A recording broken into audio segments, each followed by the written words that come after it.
Foi uma avalanche de pessoas, muitas pessoas. Nós vamos agora nos preparar para o tema de hoje. E eu gostaria de convidá-los a abrirem a Bíblia comigo.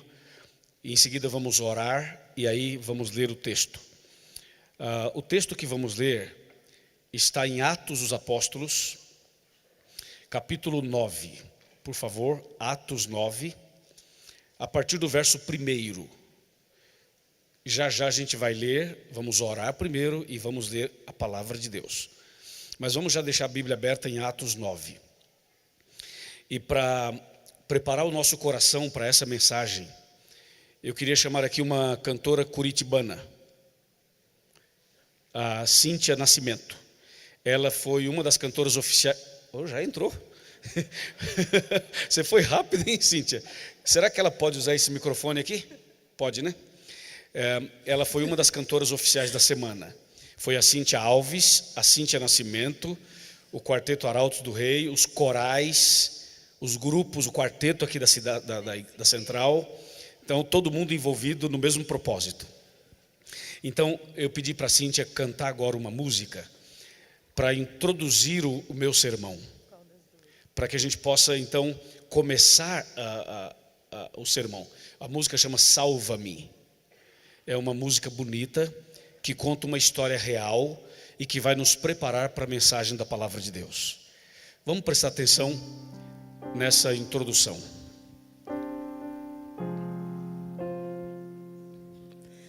Navegar no mar da vida, navegar na provação, enfrentando a tempestade, enfrentando a aflição. E se os ventos nos abalam e o mar quer nos tragar, Cristo não nos desampara, nos socorre em alto mar.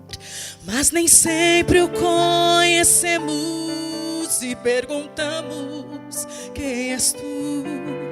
Que pequena fé nós temos, duvidamos de Jesus.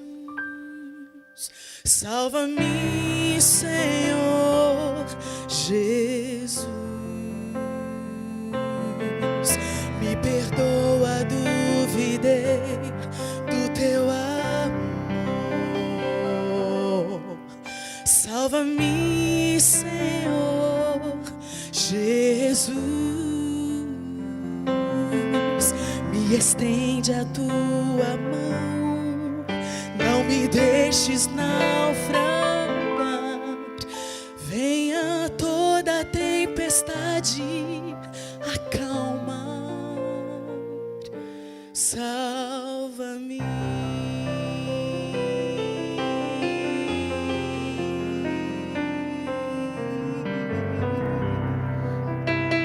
Essa é a história de Pedro, é também a história de Paulo, é também a minha história, é também a sua história. Todos nós precisamos ter essa experiência de confiar em Jesus e de confiar que Ele é o único que pode nos salvar. A mensagem dessa manhã vai tratar desse assunto. Um dos personagens da Bíblia que passaram por experiências tão dramáticas e a forma como eles foram vitoriosos. Vamos ouvir um pouquinho mais.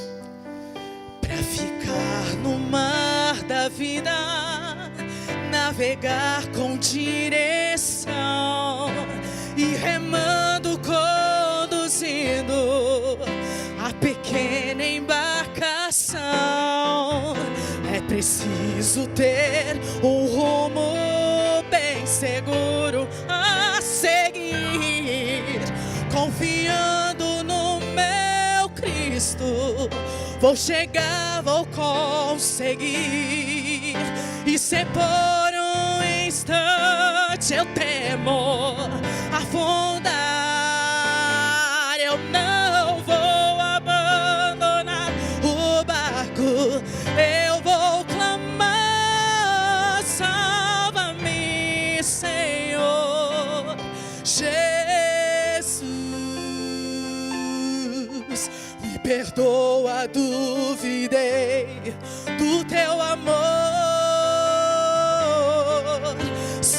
salva-me, Senhor Jesus. Me estende a tua mão, não me deixes naufragar. Venha toda a tempestade acalmar. Salva-me, Senhor Jesus. Me perdoa, duvidei do teu amor. Salva-me, salva-me, Senhor. Me estende a tua mão, não me deixes naufragar. Venha toda a tempestade acalma. Salva-me.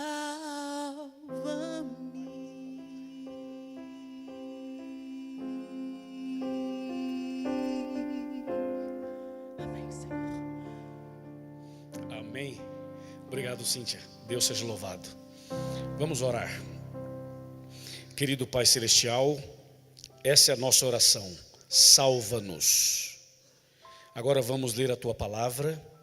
Pedimos que nos ilumines, que o Espírito Santo trabalhe em nosso coração, que o Espírito Santo tenha liberdade para agir aqui, em cada um de nós, em cada internauta, e que no final dessa meditação possamos sair daqui diferentes, abençoados, melhores preparados para a volta de Jesus. Em nome de Jesus que pedimos e agradecemos. Amém.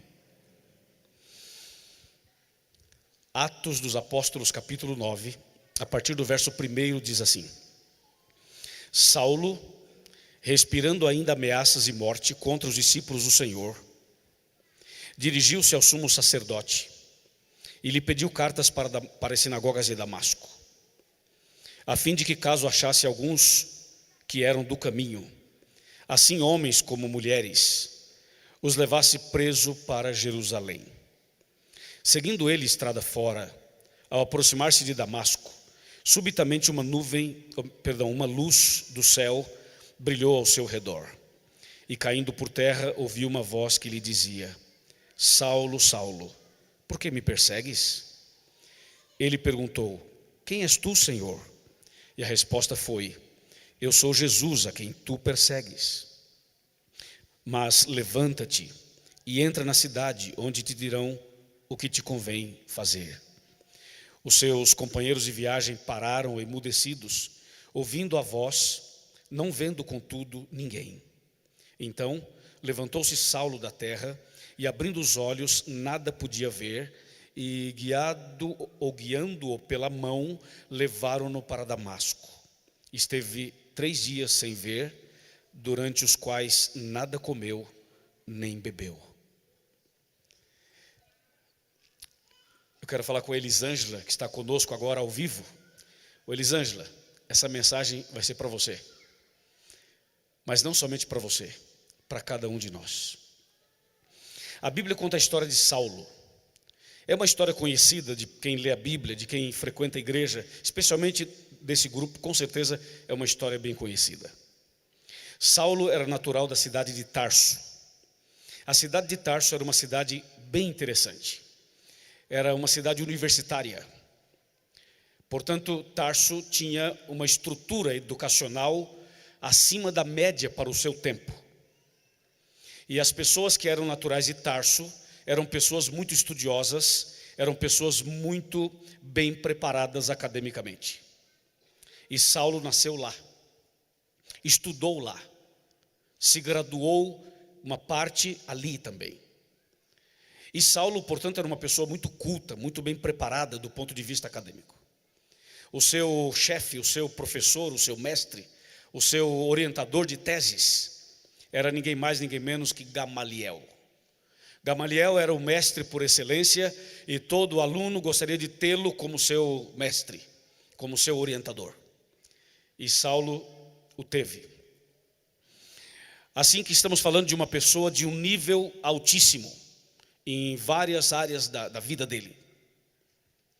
E além desse preparo acadêmico, além desse preparo cultural, além de ser uma pessoa bem capacitada, Saulo se destacava por um temperamento bastante peculiar.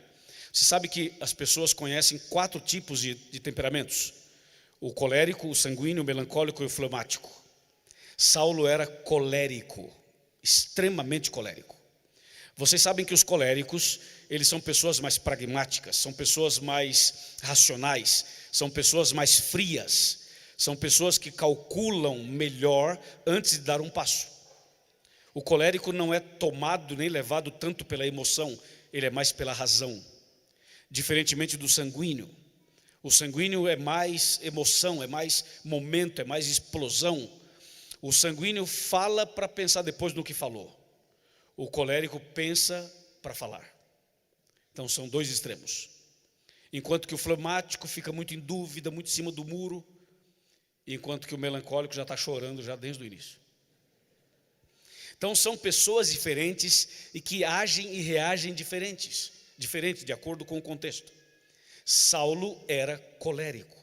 Então imagina você um homem bem preparado, um homem com uma cabeça bem na linha de exatas e não na linha de humanas, e além disso um colérico. Dizem algumas pessoas que se você quiser ter uma boa liderança na igreja, você tem que ter pelo menos um colérico na liderança. Não põe só sanguíneo, senão pega fogo o negócio. Mas também não coloque só colérico, senão inunda, fica muito frio. Tem que ter o equilíbrio ali, um colérico aqui, um sanguíneo ali. Dizem que os coléricos são bons presidentes de empresas. Dizem que os coléricos são bons presidentes de instituições. Os coléricos são pessoas que conseguem, no momento de crise, manter a serenidade, a calma para administrar e para dizer sim e para dizer não. Quando todo mundo já está indo no desespero, o colérico ele segura um pouco a onda, como diz na gíria. Então assim era Saulo, de Tarso.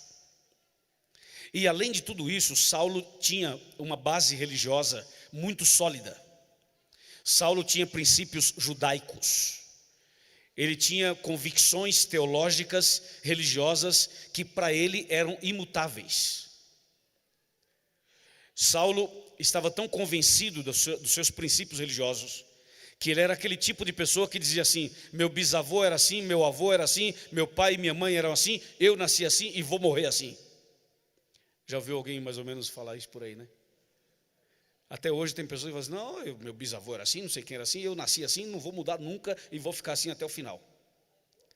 Então Saulo era desse nível. Tinha argumentos fortíssimos. Ele era formado na linha de direito, era um homem da área de direito, era um homem que tinha argumentos fortes, porque todo advogado é bom de argumento. Advogado e evangelista são bons de argumentos. Mas o advogado na linha dele ali, diferente, né? E Saulo era assim. E houve um tempo em que Saulo tomou conhecimento do cristianismo. O cristianismo estava surgindo. E essa onda do cristianismo começou a crescer. E Saulo foi observando esse movimento. E aí ele parou um pouquinho para analisar o que o cristianismo oferecia. E ele ficou preocupadíssimo.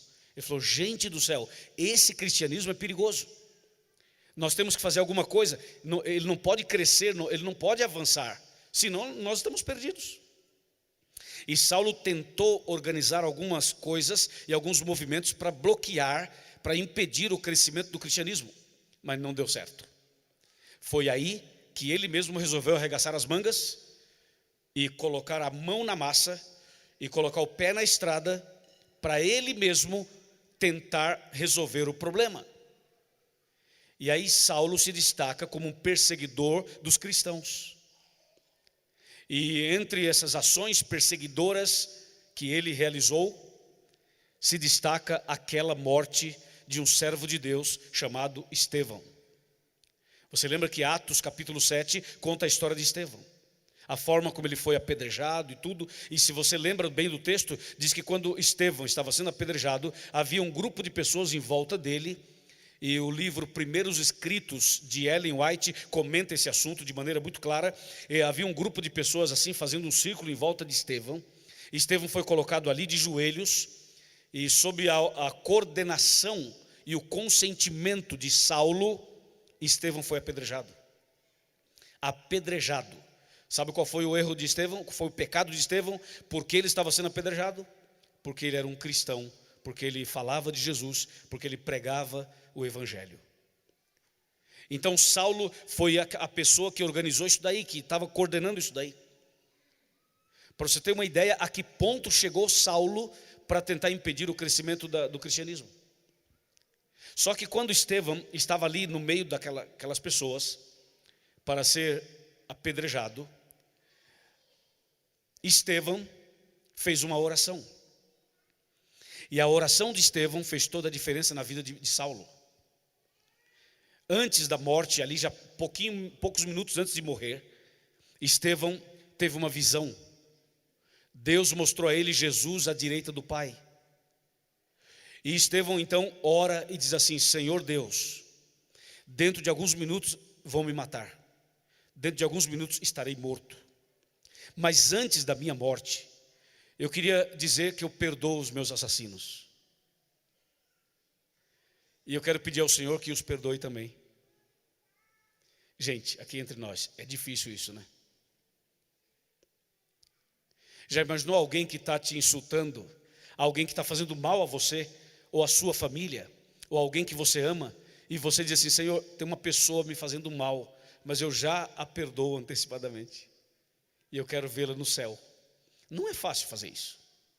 Existem pessoas que guardam mágoas no coração há anos, anos e anos. Eu já vi histórias de pessoas travadas numa cama por uma questão de ódio, de raiva, de mágoa, de um sentimento ferido. Estevão poderia se revoltar. Estevão poderia falar o seguinte: ô Senhor, que negócio é esse? Eu sou membro da igreja, eu guardo os mandamentos, eu aceitei Jesus, eu sou fiel, e agora o Senhor vai deixar esse povo aí me matar? Quer saber? O Senhor me abandonou, o Senhor não existe. Quer saber? Não vale a pena ir para a igreja. Quer saber? Esse negócio de guardar sábado não está com nada. Quer saber? Esse negócio de cuidar da saúde, da alimentação, também não tem nada a ver. Ele podia se revoltar, mas ele não se revoltou. E por que tem pessoas que se revoltam aí? E por coisas menores querem abandonar tudo, deixar a igreja, deixar a fé e voltar para o Egito. Estevão poderia se revoltar se ele quisesse, mas não. Ele orou e disse: Senhor, daqui a pouco vou morrer. Eu quero já dizer para o Senhor que eu perdoo os meus assassinos, e quero pedir ao Senhor que os perdoe também, porque eu quero vê-los no céu. A oração de Estevão, exatamente as palavras da oração dele foram assim: Senhor, não lhes imputes este pecado. Essa foi a oração dele. Eu fiz uma paráfrase aqui. Então, em seguida a essa oração e a esse perdão, ele foi apedrejado e morto. É estranho isso, né? Você sabe que a oração de Estevão foi ouvida por Deus. Deus ouve as orações. Deus ouve a oração de uma mãe. Você, mamãe, que está orando pelos seus filhos há muito tempo, e até hoje você não viu o resultado. E o tempo está passando, e a mamãe, o papai, o vovô, a vovó, alguém aqui nessa manhã está orando por alguém da família, e tem momentos na caminhada que você pensa assim: mas será que vai acontecer um milagre? E parece às vezes que não vai, mas vai, porque Deus ouve as orações, mesmo que você não veja a resposta da sua oração. Talvez você morra e não veja a sua oração ser respondida, mas ela será respondida. Na manhã da ressurreição você vai ter uma surpresa. No dia da volta de Jesus você vai ter surpresas incríveis. Estevão morreu e não viu a sua oração ser respondida. Até hoje Estevão não sabe que a oração dele foi respondida. Ele morreu em seguida, foi assassinado. Mas a oração dele foi ouvida por Deus. E dias depois, momentos depois, quando Saulo estava indo para Damasco para perseguir mais cristãos e matar mais cristãos, foi naquele caminho, naquela estrada, naquela viagem, que Deus falou assim: hoje vou responder a oração de Estevão. Então Jesus aparece no caminho, na estrada, na viagem, aparece para Saulo. E Jesus aparece de uma maneira tão sobrenatural, que é uma nuvem grande, uma luz grande, que envolveu Saulo. Ele cai ao chão, e quando ele cai, já cai cego.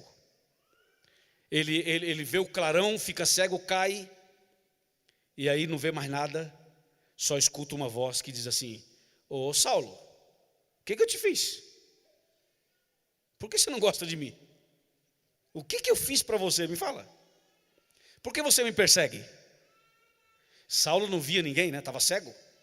Daí Saulo fala assim: quem está falando aí?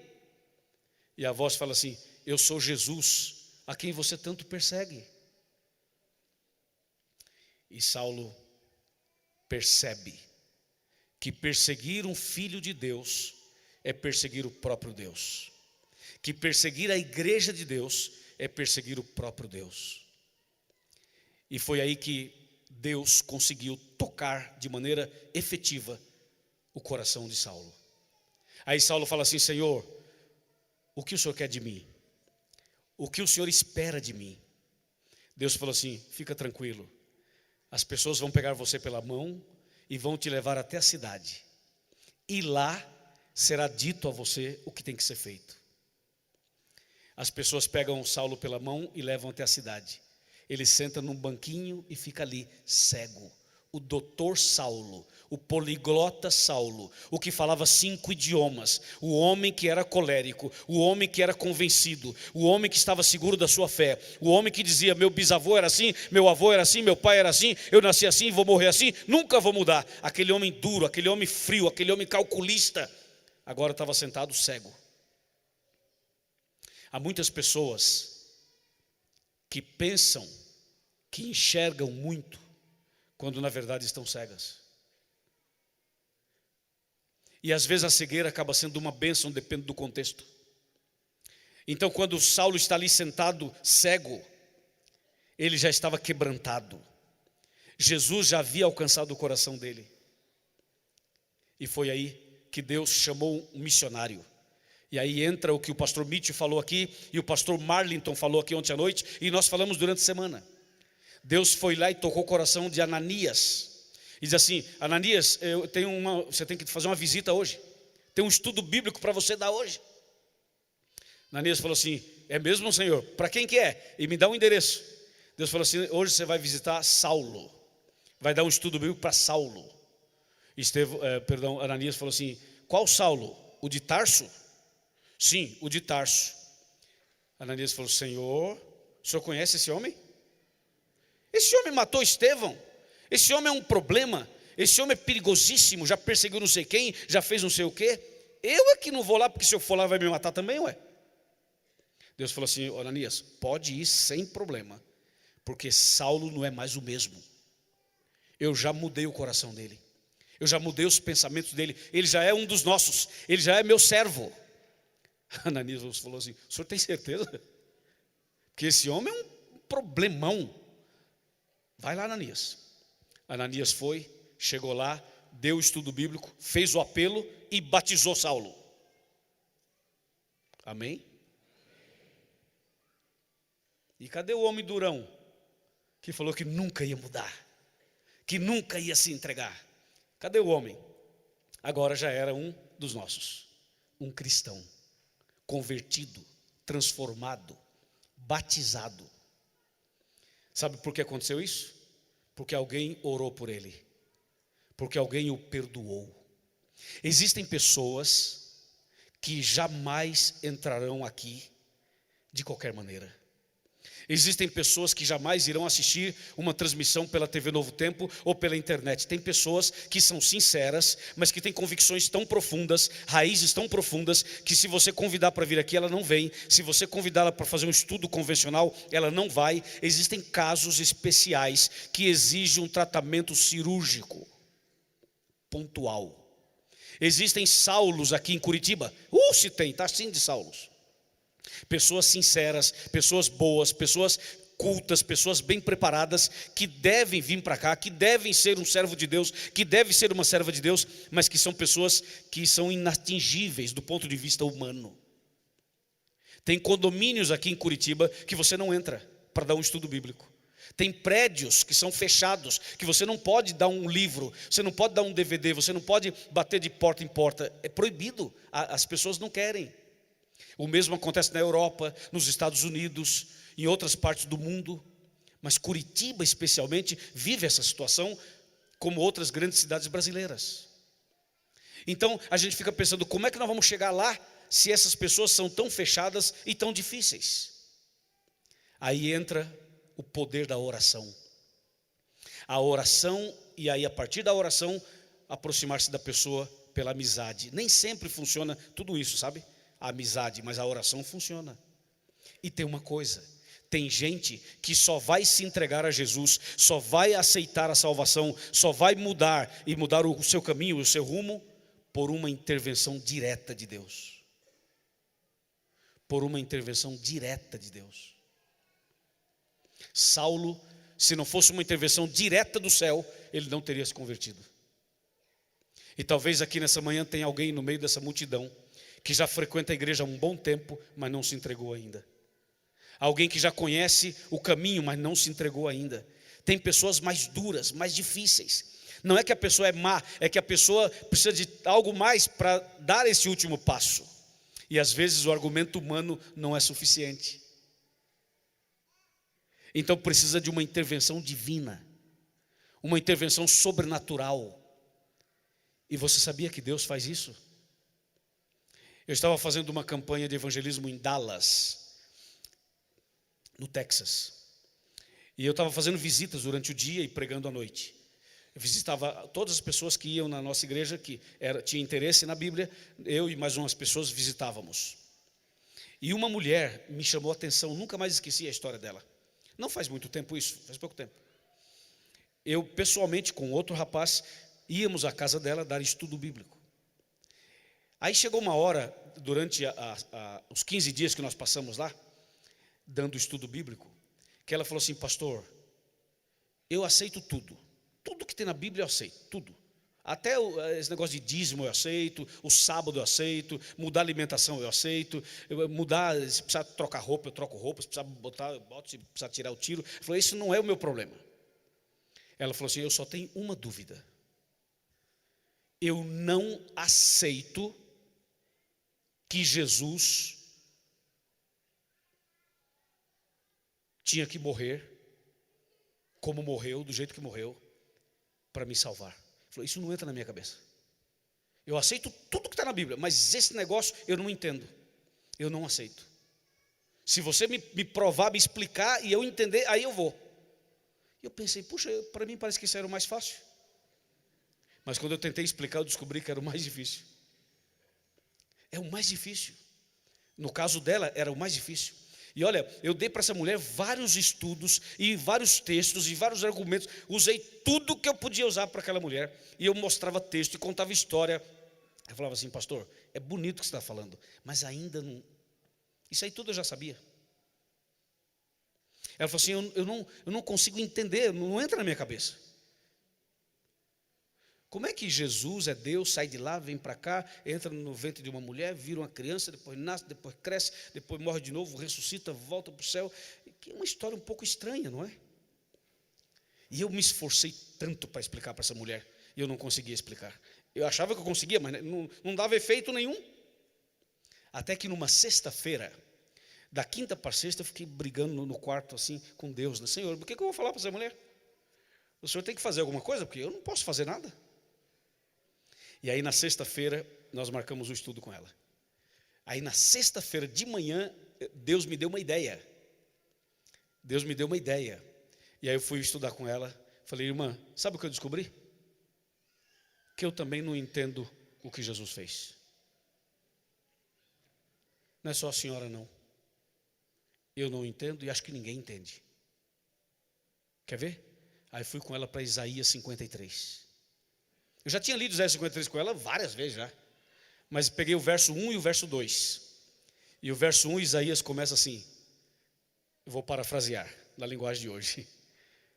Isaías fala assim, o que eu vou falar agora, vocês não vão acreditar. Isaías começa o texto assim, O que eu vou descrever agora, você não vai acreditar. Porque é muito difícil acreditar no que eu vou falar. E eu peguei esse texto e fui por aí. E quando eu disse a ela que eu não entendia, que ninguém entendia, que é um mistério, que é uma coisa, e fui falando por aí baseado no texto, quando eu falei que não entendia, ela falou assim: agora eu entendi, pastor. Hein, pastor João Wolf? É estranho isso. Então quer dizer, não fui eu, foi Deus que fez isso, porque não tem explicação para isso. É uma intervenção divina. Sabe o que Jesus falou? Jesus falou que a salvação é impossível para os homens. Lembra desse texto? Lá em Mateus 19, verso 26, Jesus fala assim: a salvação é impossível para os homens, mas para Deus sim é possível.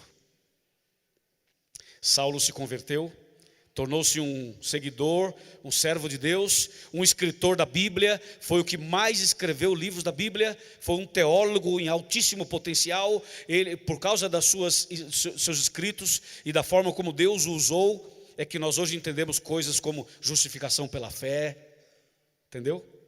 A gente entende hoje a questão da lei e da graça, porque Deus usou esse homem para escrever coisas incríveis. Além dele ser um homem preparado do ponto de vista bíblico, teológico e acadêmico, ele foi inspirado por Deus. E por isso nós temos aí o Novo Testamento, quase todo o Novo Testamento foi escrito por ele. Inspirado por Deus, obviamente. Bem, dito isto, vamos agora para a parte final dessa meditação, que é a parte mais importante. Agora Paulo, o homem de Tarso, antes se chamava Saulo, mas também chamava Paulo. Agora Paulo de Tarso é um seguidor de Jesus, é um servo de Deus. E depois que Paulo aceitou Jesus, depois que Jesus curou a sua cegueira, depois que ele foi transformado, depois que ele se tornou um dos nossos, um servo de Deus, você acha que os problemas dele acabaram? Não. E aqui entramos num ponto em que muitas pessoas precisam prestar muita atenção. Muitas pessoas acham que quando aceitam Jesus e quando são batizadas, os problemas acabaram. E ainda existem algumas igrejas por aí que usam esse tipo de argumento, dizendo o seguinte: quando você aceita Jesus, os seus problemas acabaram.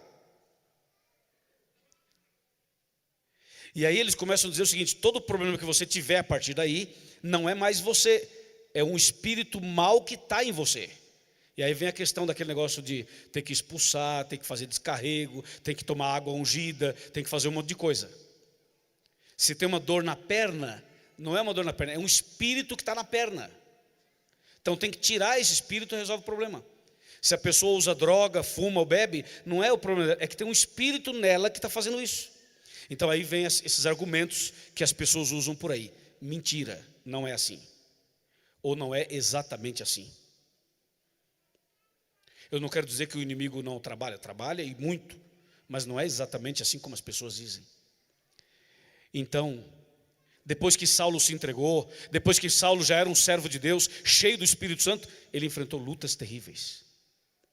Eu vou mostrar agora alguns versos pontuais para a gente já ir costurando já e fechando. Vamos comigo para a Bíblia. Vamos aqui, estamos em Atos, vamos agora para Romanos, na sequência. Lembrando que Romanos é um dos livros, ou foi um dos livros escritos por ele. Romanos 7, verso 15. A gente vai agora fazer uma leitura assim com alguns versos bem pontuais. Romanos 7, verso 15. Atenção pessoal que está na internet, atenção Ellen, atenção Sara, atenção Laura, vocês que estão vendo a gente em Joinville.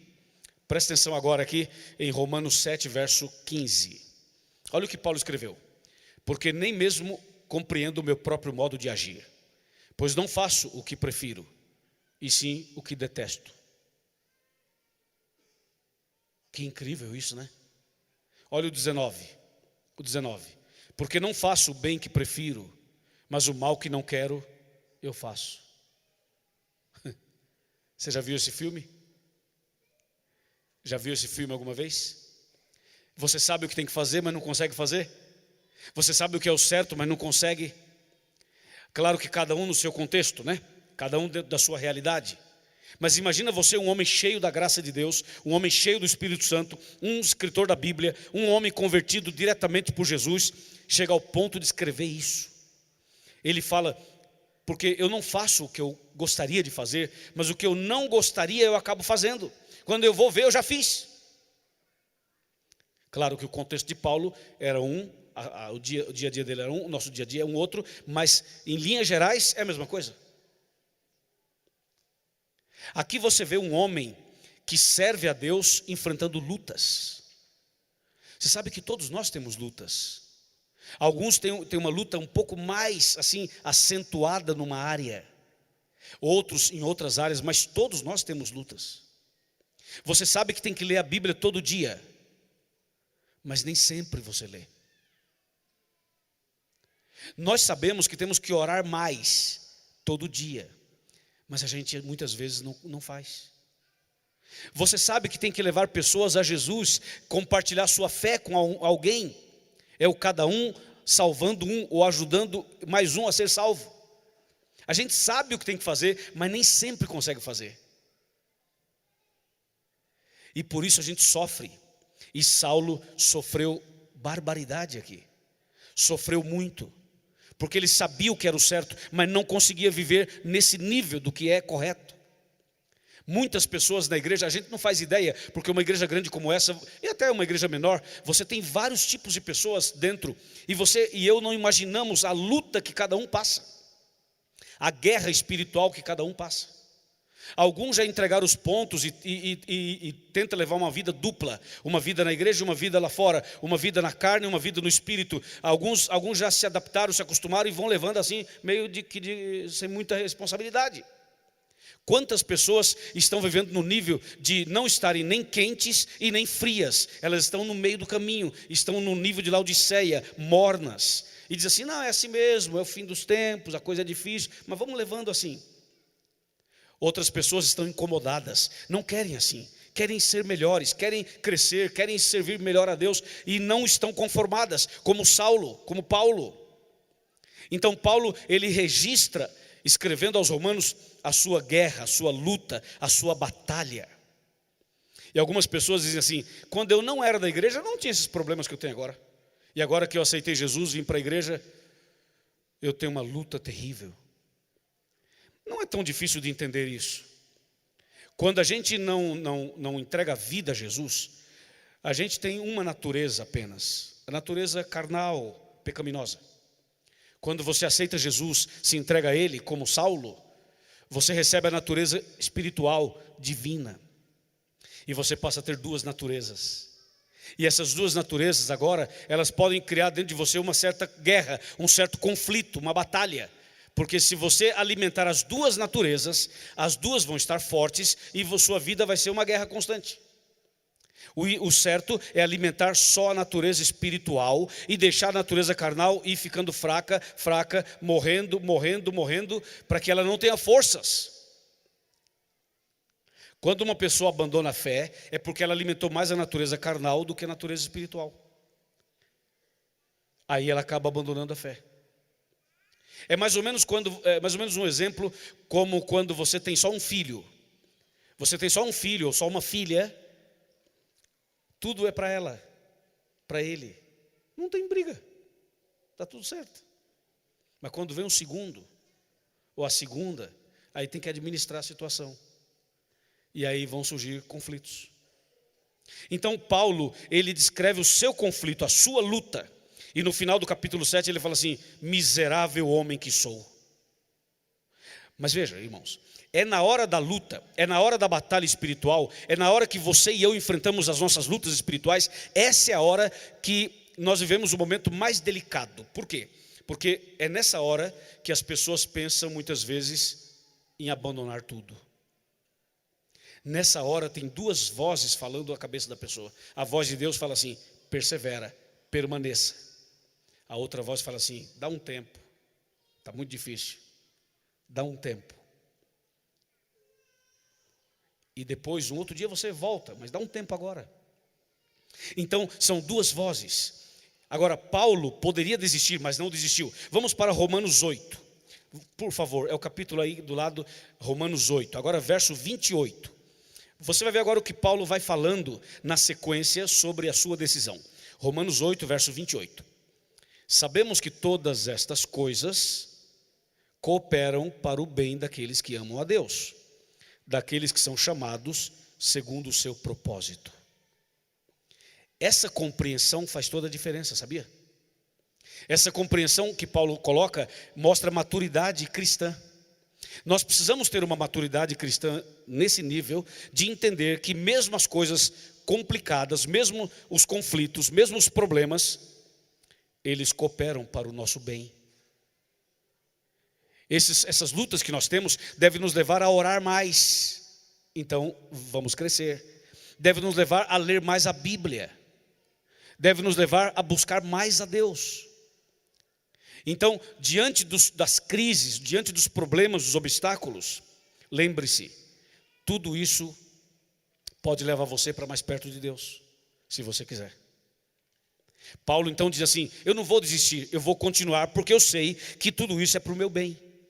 Aí o verso 31, o 31 ele confirma essa ideia. O 31 diz assim: que diremos, pois, à vista dessas coisas? Se Deus é por nós, quem será contra nós? Trazendo para a primeira pessoa, né? Se Deus está comigo, quem é contra mim? Então Paulo está dizendo o seguinte: eu sei que eu estou vivendo um momento difícil agora na caminhada cristã, mas eu sei que é para o meu bem, para eu crescer, para eu estar mais firme na fé. E ele fala assim: e se Deus está comigo, quem está contra mim? Não tem, porque Deus é maior, é todo poderoso. Então eu queria que você, meu irmão, minha irmã, você que está aqui na igreja, você que está vendo pela internet, você que está ouvindo de alguma maneira, que nós pensássemos assim: lutas existem, existirão sempre, até a volta de Cristo. Mas nessa caminhada, não retroceda, não volte para trás, não desista, não abandone a sua fé, nem a igreja. Veja o que Paulo disse: tudo coopera para o meu bem, e eu sei que Deus está comigo. E se Deus está comigo, quem está contra mim? Pergunta ele. Aí no verso 35, aí vem um dos versos mais incríveis da Bíblia. O 35 diz assim: quem poderá nos separar do amor de Cristo? Irmãos, por favor, olhem para mim um minutinho. Isso, obrigado. Olhem para mim, estão olhando para mim? Olha a pergunta: tem alguma coisa que pode separar você do amor de Cristo? A mim e a você, tem alguma coisa? Vamos ser bem sinceros? Não. Nada. Ninguém. E Paulo faz uma lista parcial. Ele fala assim: a tribulação pode nos separar do amor de Cristo? E ele continua: ou a angústia. Angústia aqui, barra depressão. E ele continua: ou a perseguição, ou a fome. Quando ele fala fome, está falando de desemprego também. Desemprego, fome, necessidades.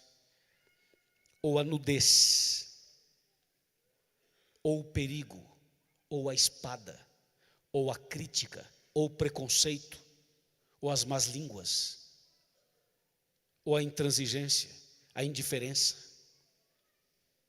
O que é que pode separar uma pessoa do amor de Deus? Alguma coisa pode nos separar do amor de Deus.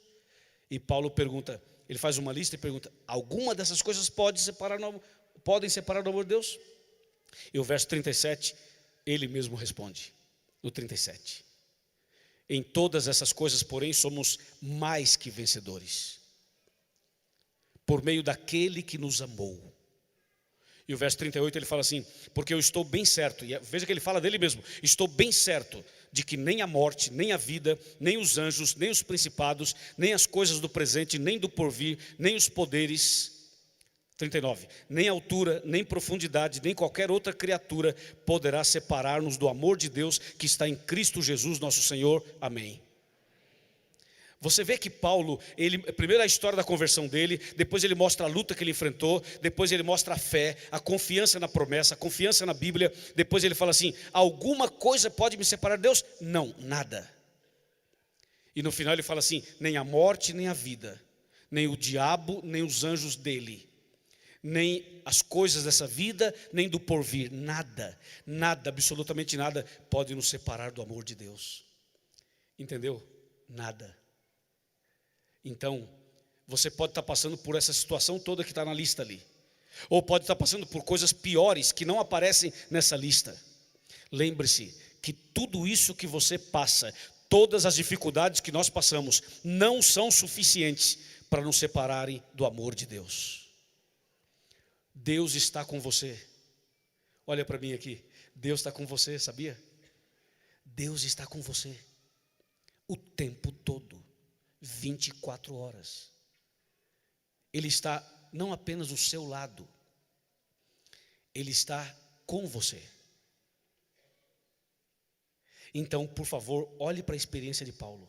Ele fala assim, que em Jesus nós somos mais que vencedores. Essa é uma expressão que só a Bíblia usa. Porque no mundo lá fora só existem vencedores. Você passou no vestibular, venceu. Você se formou, venceu.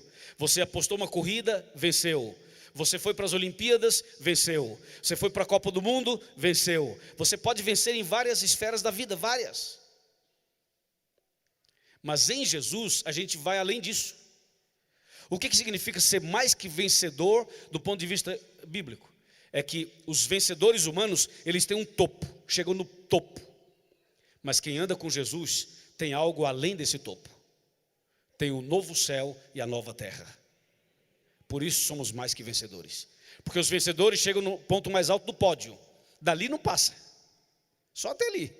É medalha de ouro, é uma Copa do Mundo, é uma grana numa luta. Nós vimos aqui a história do MMA, né? É uma grana na luta, é uma conquista aqui, uma conquista ali. Mas lembre-se, em Jesus nós somos mais que vencedores. Mais que vencedores significa que além do topo dessa vida, tem algo mais para você e para mim. E o que tem para nós é a vida eterna. Quem crê, diga amém. Claro, nós cremos. A Elenir Barbosa, ela escreveu para nós, está assistindo a gente agora pela internet. Ela fala assim, voltei para Jesus, porque Jesus fez um milagre na minha vida. Está aqui a frase dela, ao vivo. Elenir, é isso aí, Elenir. Deus seja louvado pela tua vida. O texto continua para a gente ir entendendo o final da história. Aqui ele fala assim, nada pode nos separar do amor de Deus. Absolutamente nada. Agora, Paulo continuou. Com lutas, com perseguições, com naufrágio, quase morreu, tudo aquilo. Mas ele continuou. E quando chega em Gálatas 2, aí Paulo faz uma descrição que é simplesmente assim, emocionante. Gálatas 2, você sabe que esse livro de Gálatas é muito especial, mas o capítulo 2 e os versos 19 e 20 nos dão uma visão muito poderosa do que aconteceu. Olha o verso 19. Porque eu, mediante a própria lei, morri para a lei, a fim de viver para Deus. Agora a frase final do 19. Estou crucificado com Cristo. E o 20. Logo, já não sou mais eu quem vive, mas Cristo vive em mim. E esse viver que agora vivo na carne, vivo pela fé no Filho de Deus, que me amou e a si mesmo se entregou por mim. Então Paulo está dizendo exatamente que ele não desistiu, que ele perseverou, que ele continuou. E ele fala assim, gente, eu estou agora crucificado com Cristo. Jesus me deu forças para eu passar por tudo isso. E aí ele faz no verso 20 a seguinte declaração. A vida que eu vivo na carne é a mesma que eu vivo na fé. E a vida que eu vivo na fé é a mesma que eu vivo na carne. A mesma pessoa que eu sou na igreja, eu sou quando estou viajando, eu sou no trabalho, eu sou na escola, eu sou no bairro, eu sou no lazer, eu sou aqui ou acolá ou na minha casa. A vida que eu vivo na fé é a mesma que eu vivo na carne. Agora eu já não vivo mais uma vida dupla. Agora eu sou cristão, eu sou firme na fé, tanto na igreja quanto fora da igreja, tanto na presença das pessoas quando estou sozinho. Isso é um crescimento espiritual. É uma maturidade espiritual. E Paulo chegou lá. Isso quer dizer que nós também podemos chegar lá pela fé.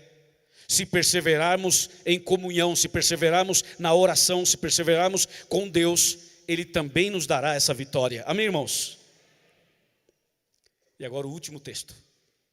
2 Timóteo, capítulo 4. Veja o que diz então esse texto final aqui, quando Paulo escreve a Timóteo e consequentemente escreve também aos curitibanos, né? Esse texto que eu vou ler bem que podia ser carta de Paulo aos curitibanos, porque tem tudo a ver conosco. 2 Timóteo 4, de 6 a 8. Esse texto aqui é um texto fortíssimo, que vou encerrar com ele. E enquanto vocês estão achando o texto, eu queria agradecer você, Márcia. A Márcia está assistindo a gente pela primeira vez no canal do YouTube, e é da Assembleia de Deus. A irmã Márcia é da Assembleia de Deus. Oi, irmã Márcia, a paz do Senhor, claro. 2 Timóteo 4, de 6 a 8, diz assim: quanto a mim, já estou sendo oferecido por libação, e o tempo da minha partida é chegado.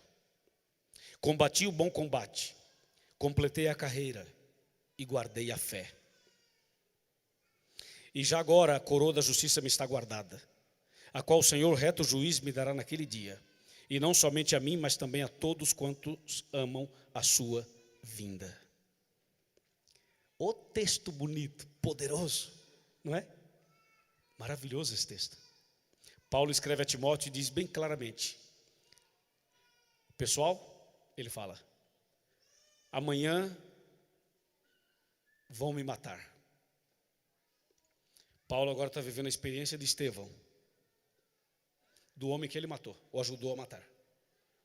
Agora Paulo descreve uma experiência muito similar.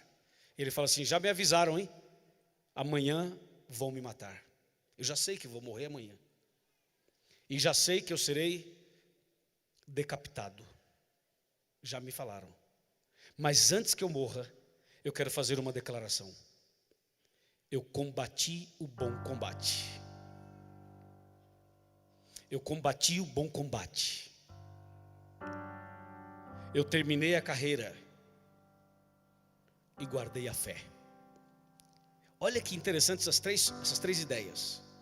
Primeiro, combati o bom combate. Sabe o que é isso? Romanos 7.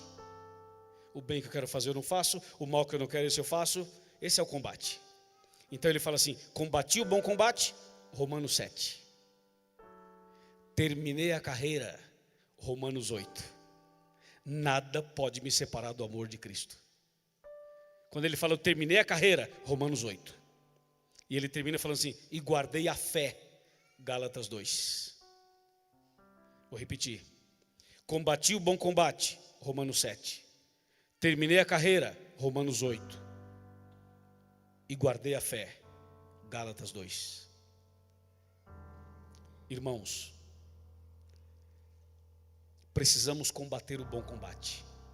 Sabe como é que a gente combate o bom combate? É assim.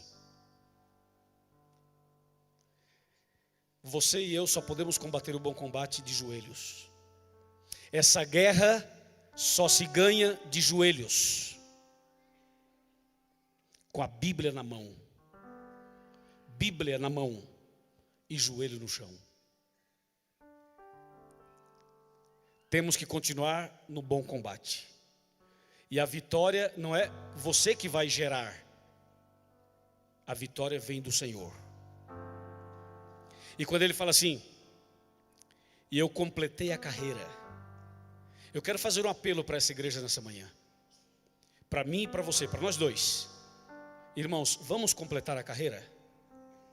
Vamos terminar a caminhada? Vamos terminar essa jornada? Não desista da fé. Não desista da igreja. Não abandone os princípios. Está difícil? Eu entendo. A luta é muito grande? Eu também entendo. Às vezes a gente tropeça? Também pode acontecer. Às vezes você pode até cair? Também pode acontecer. Mas vamos fazer um pacto de combater o bom combate de joelhos e com a Bíblia na mão. E vamos terminar a carreira. Vamos terminar essa jornada. Mesmo chorando, sangrando, gritando, gemendo. Casada ou divorciada. Com uma família linda, unida, uma família destruída. Vamos completar a carreira. Terminar a carreira. Não desistir, continuar. mesmo que você cruze a linha de chegada já quase sem poder andar, já numa situação difícil, mas como Paulo, temos que completar a carreira. Eu quero convidar os jovens, os adolescentes, as crianças, os adultos, os que têm mais experiência, os que são da igreja adventista, os que são de outra igreja, os que estão nos visitando, os que foram batizados, os que ainda não foram. Irmãos, não desistamos da fé. Não abandone a carreira, não abandone o barco agora, não abandone o barco. Continua firme. Tem hora que a gente chora, grita, não dorme de noite, mas termina a carreira. Vamos terminar a carreira. Amém, irmãos? Mas para terminar a carreira, tem que terminar a carreira e guardar a fé. Esse é o outro apelo. Vamos guardar a fé? O que é guardar a fé? É não negociar a sua fé. Não negocie a sua fé. Não coloque a sua fé num tabuleiro de xadrez. Não coloque a sua fé na mesa do inimigo. Não negocie na mesa do inimigo. Não troque a sua fé por minutos de prazeres. Não troque a sua fé por drogas, nem por relacionamentos, nem por dinheiro, nem por cargos, nem por promessas que são tentadoras. Guardemos a fé. A fé é o maior tesouro que você e eu temos. Mais do que o dinheiro que você tem no banco, mais que os bens materiais que você possui, mais que tudo que Deus colocou na sua mão. A fé é o tesouro mais importante. Guardemos a fé. As 7 chaves. A fé tem que ser inabalável aqui. Combater o bom combate, terminar a carreira e guardar a fé. Você pode perder carro, casa, empresa, negócio, dinheiro. Você pode perder até a saúde, pode perder amigos, pode perder um monte de coisa, mas não perca a sua fé. Combati o bom combate, diz Paulo, terminei a carreira. Oh glória, como diz o pentecostal. Terminei a carreira e guardei a fé. E isso é possível. É possível. E por isso ele termina o verso falando assim: e diante disso, a coroa da justiça está guardada para mim. Eu tenho certeza, vou morrer amanhã, mas a coroa da justiça me está guardada. E não somente para mim.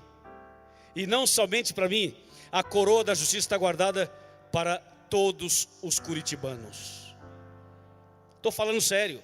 Está guardada para você, e para você, e para você lá em cima, e para você ali no meio, e para você aqui embaixo, e para você ali, aqui, aqui, aqui e aqui. A coroa da justiça está guardada para você. Diz Paulo, está guardada para mim, e não somente para mim, mas para todos quantos amam a vinda de Jesus. Nós somos adventistas.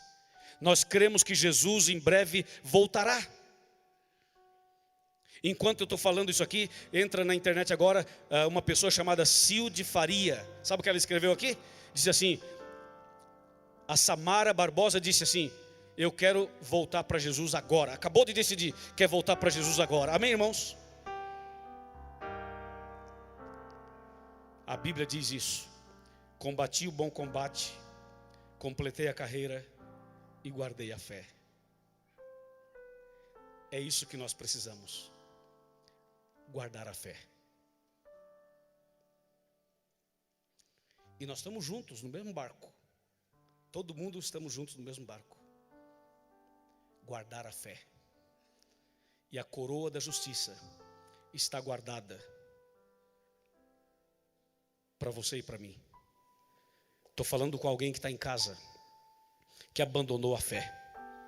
Está me assistindo e logo cedo já está bebendo. É ou não é?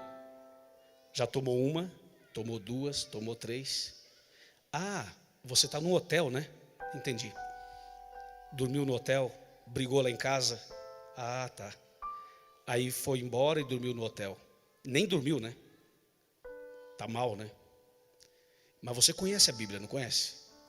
Claro. Já foi até batizado na igreja, não é?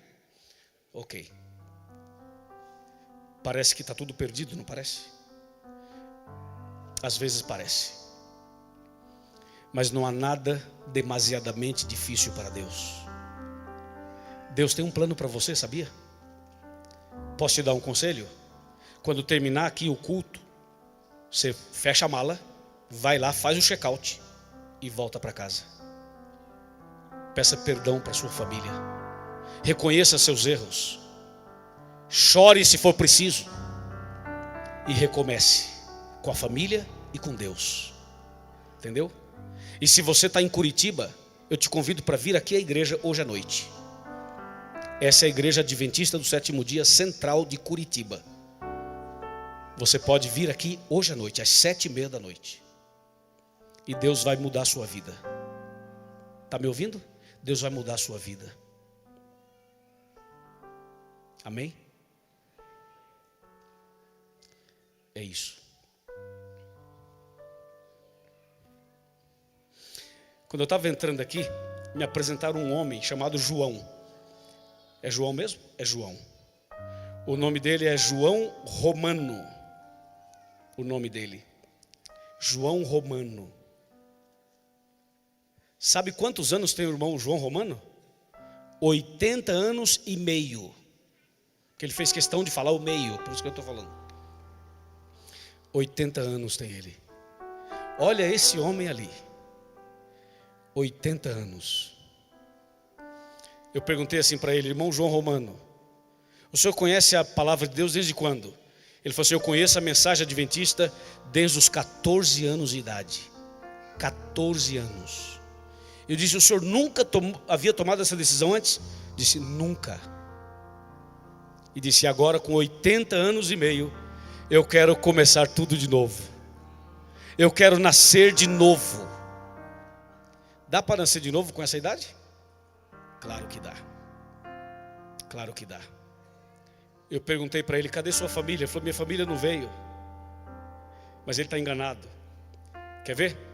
Vamos ver se ele consegue olhar para a igreja. Quantos de nós somos da família dele? Aí, irmão João Romano, essa é a sua família? Olha que coisa mais linda do mundo, não é? Isso não tem preço.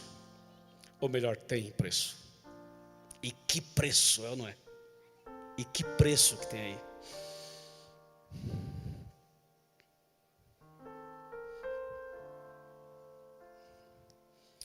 Irmão João Romano, seja bem-vindo, viu? Chega mais perto. Pode vir com ele, pastor. Pode vir, mais um passinho. Aí, eu posso segurar nessa mão aqui, pastor? O senhor segura nessa daí. Aí depois eu te entrego, tá? Depois eu te entrego. Querido irmão João Romano, hoje o Senhor está mostrando que vale a pena combater o bom combate, terminar a carreira e guardar a fé. Hoje o Senhor está com 80 anos, começando tudo de novo. Nunca é tarde para começar tudo de novo. Hoje o Senhor vai sepultar aqui tudo o que passou. Os pecados, as angústias, os erros, as crises. E quando o Senhor levantar dessas águas, vai ser uma nova criatura. Vai ter um novo coração. E conforme essa linda decisão que o Senhor tomou, para o perdão dos seus pecados, para que o seu nome esteja no livro da vida, o pastor Eduardo e eu, nós dois, como ministros do Evangelho, seguindo a ordem de Jesus, batizamos o irmão em nome do Pai, do Filho e do Espírito Santo, e todos dizem o quê? Amém.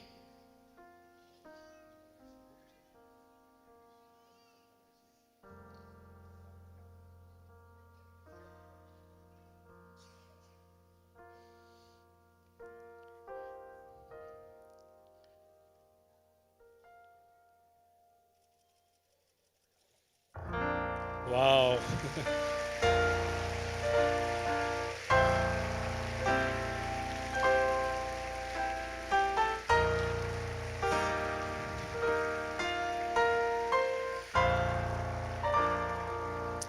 Vocês viram o carinho com que o pastor batizou o irmão João?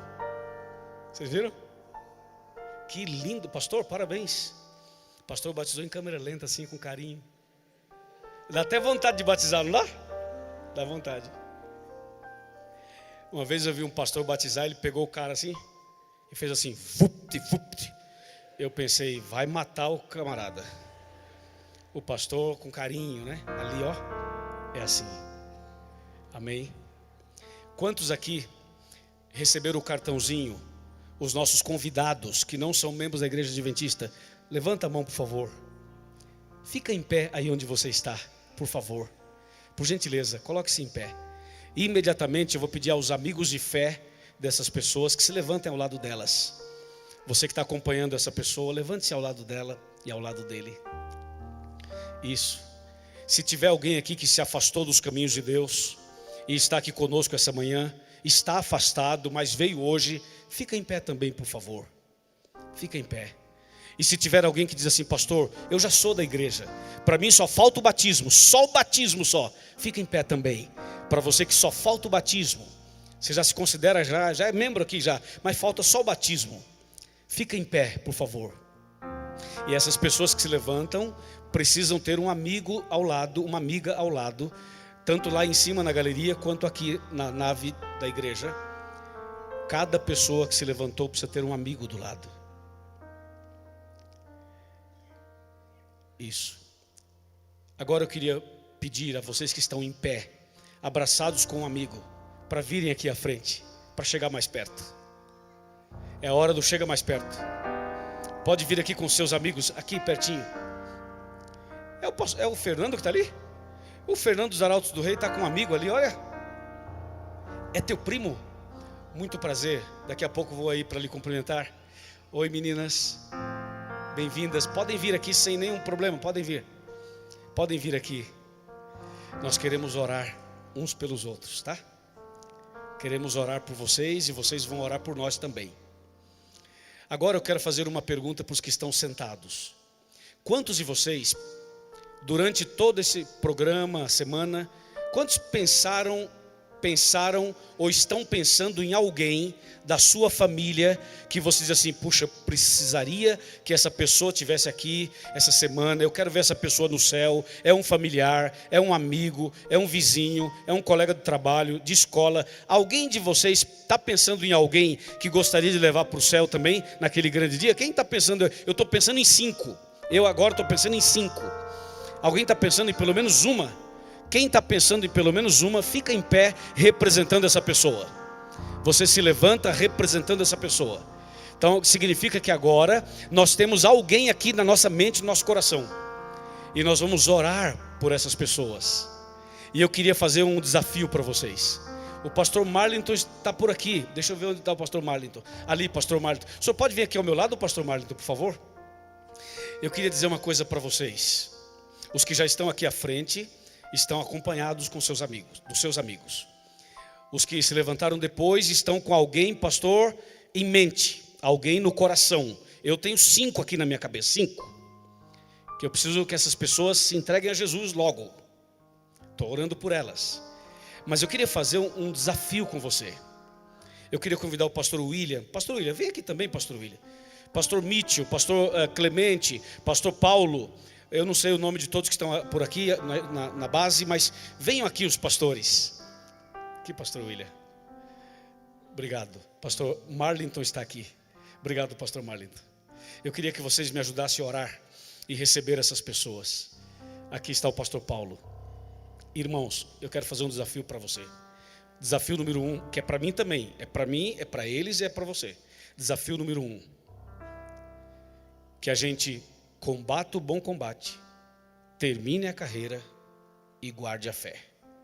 Esse é o primeiro passo. Não desista, nem que caia os céus, nem que alguém amarre você e bata em você. Às vezes vem uma tentação que tu fala, não vou aguentar. Dá um grito, meu amigo, dá um grito. Em oração, claro. Clame. E Deus vai te ajudar. Primeiro desafio, permanecer e guardar a fé. Desafio número 2, eu queria que você colocasse esse nome no seu coração, para levar essa pessoa que está no seu coração aos pés de Jesus e ao batistério ainda esse ano. Não depende só de você, claro, nem de mim. Depende do poder de Deus, obviamente. Mas nós podemos fazer alguma coisa, não podemos? O que a gente pode fazer? Orar, visitar, abrir a Bíblia com elas. Ah, eu não sei dar estudo bíblico. É simples. Pega um irmão da igreja e faz uma dupla missionária. Eu vou com ele, ele sabe dar estudo, eu não sei. Ele dá estudo, eu fico orando junto com ele e nós dois vamos evangelizar uma pessoa. Agora, se você puder ir sozinho, maravilha. Se não, vai com alguém. Mas eu queria falar para você, sabe o quê? Se você pegar esse nome que está na tua cabeça, escrever num papelzinho, botar no chão e ajoelhar em cima toda manhã e falar: Senhor, eu quero essa pessoa, eu quero essa aqui, quero essa na igreja e no céu, essa aqui, esse ano eu quero essa pessoa. Se você fizer isso, Deus vai te dar essa pessoa. Ela vai aceitar Jesus, sabia? Ela vai vir para a igreja, sabia? Ela vai ser até batizada, você sabia disso? E um dia ela vai para o céu também, pela graça de Deus. Amém, irmãos? O que eu estou pedindo é muito complicado? Pode até ser. Mas será que dá certo? Dá. Funciona? Sim, funciona. Quantos vão orar por essa pessoa e vão fazer contato com ela e vão lutar com Deus para que essa pessoa aceite a Jesus e se entregue a Jesus? Levante a sua mão. Levanta para eu ver, levanta. Mas levanta mesmo, levanta as duas logo. E se alguém não levantar a mão, é porque essa pessoa tem que ser batizada então. Estou fazendo uma brincadeira. Não, mais um pouquinho. Eu sei que ficar com a mão levantada cansa, mas só mais um pouquinho. Só mais um pouquinho. Amém. Amém.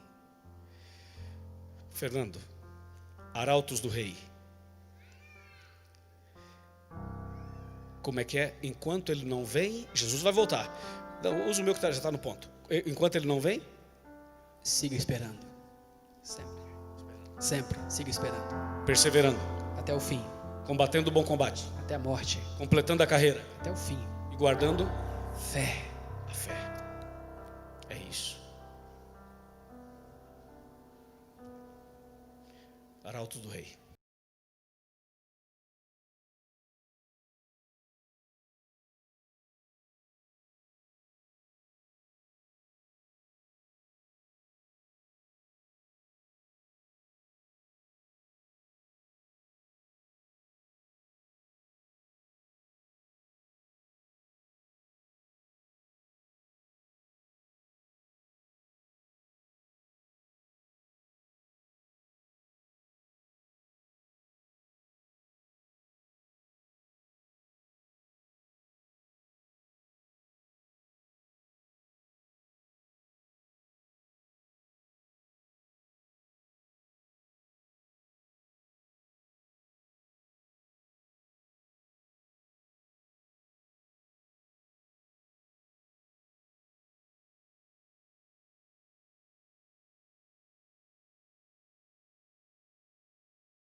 Amém.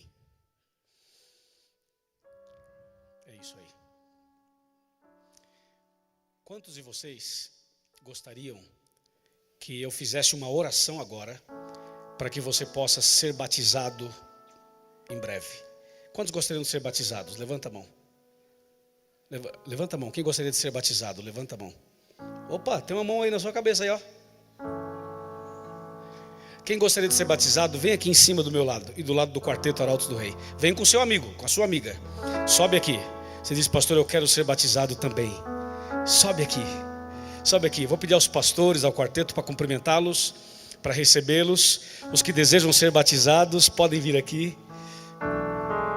Isso. Os pastores vão te cumprimentar. Oi. Sejam bem-vindos, bem-vindas. Podem ir mais um pouquinho mais para trás, pastor Denis. Ajuda só a organizar aí. Oi, tudo bom? Olá, olá, tudo bem? Estou feliz de ver aqui o Juvenis. Tudo bem, varão? Seja bem-vindo, viu? Deus abençoe. Obrigado por estar com ele. Aí depois você recolhe os cartões aqui de cima, né? Só que eu queria que... Ah, bom, não sei se já recolheram os deles aqui já. Porque eu queria separar quem quer batizar dos que ficaram aí. Vamos ver se a gente consegue. Olha, estou bem acompanhado aqui, ó. Que maravilha. Estou feliz de estar com vocês aqui, viu? Ah, chegou mais um. Amém. Chegou mais um. E mais uma. Agora sim, hein? Agora ficou bem especial. Tava faltando você, rapaz. Que bom que você veio. É o seguinte, tem mais gente aí que pode ser batizado. Vai esperar até quando?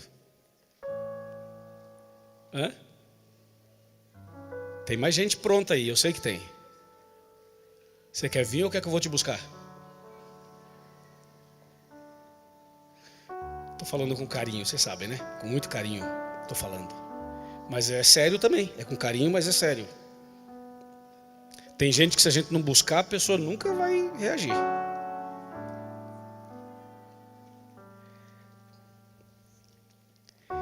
E vocês percebem que as crianças entendem mais rápido, né?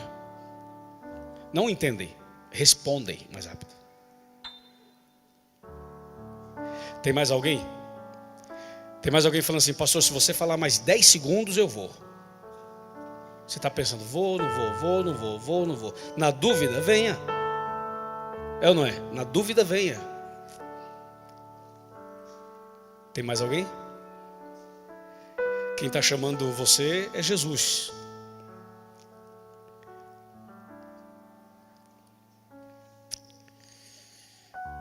Ok. Tá bonito demais isso aqui. Pode vir, pode vir. Isso, vai lá, pastor, busca lá. Se não quiser vir, tudo bem, fica aí contigo, fica aí contigo.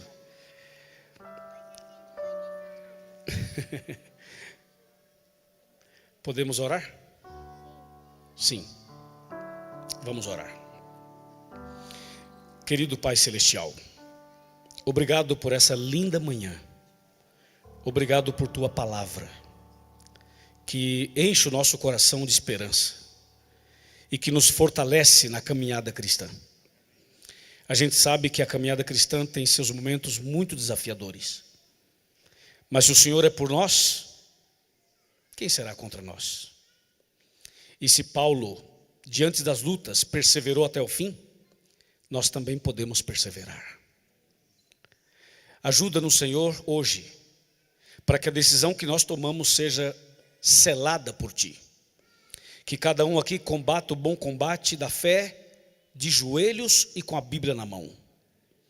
E que completemos a carreira, completemos a caminhada cristã, pela graça do Senhor. E que guardemos a fé. Que ninguém venha negociar a fé, trocar a fé por outras coisas, mas que a fé permaneça intacta dentro do nosso coração.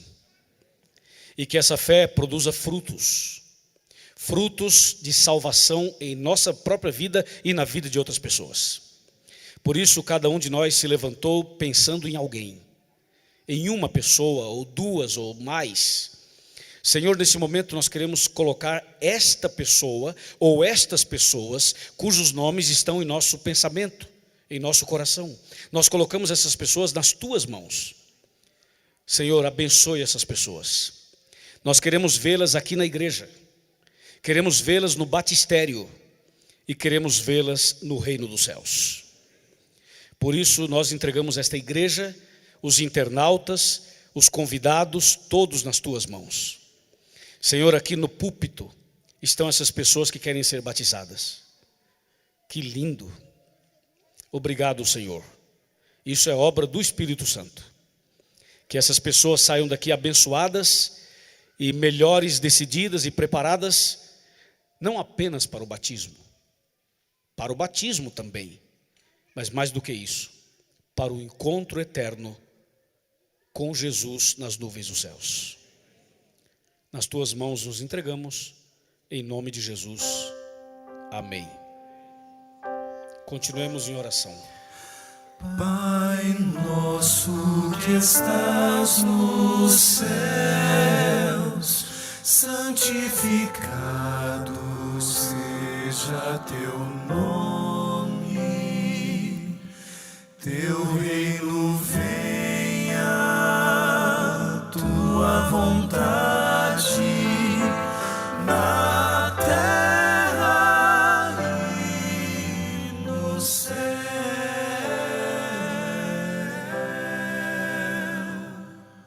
O nosso pão de cada dia nos dá, Senhor, e perdoa as nossas dívidas, do mesmo modo como perdoamos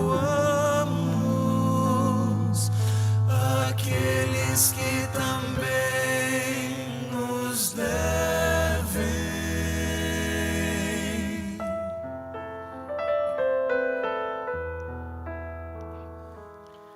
E livra-nos das tentações e dos males que existem no mundo, pois teu é o poder, é toda a honra e toda a glória para sempre,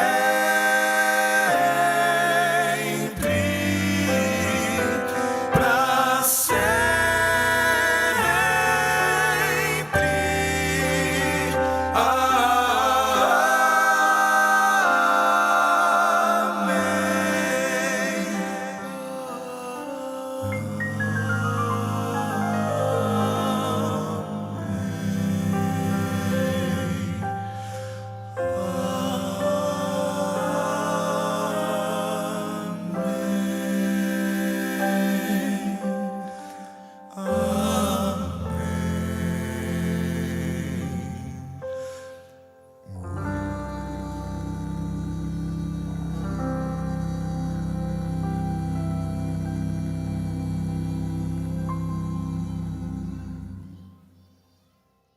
Amém. Louvado seja Deus. Abraça a pessoa que está do seu lado e fala assim: quero te ver lá no céu. Pastor Paulo. Não passaram todos os papéis para frente. Sim, os que não entregaram os cartões ainda, por favor, entreguem. E os que estão aqui em cima, esperem um pouquinho os que estão aqui em cima. Fala para os que estão aqui em cima. Eu chamei. Os que estão aqui em cima, fala para os... Os que estão aqui em cima, vocês podem deixar os cartões aqui com a gente aqui, tá bom? A gente quer recolher aqui com vocês. As crianças, nós vamos ter a liçãozinha deles na escola sabatina, podem ir lá para o primeiro e segundo piso, uns 20 minutinhos com as crianças, tá bom? E a classe dos adultos, nós pedimos só que você passe na sua classe, faça o apontamento ali, aquele momento de oração ali da classe. É muito importante nós orarmos juntos ali, isso dá tempo para que as crianças tenham a lição deles, e daqui uns 20 minutinhos nós estamos despedidos ali, tá bom? Um bom sábado a todos, que Deus abençoe, muito obrigado pela sua presença aqui conosco.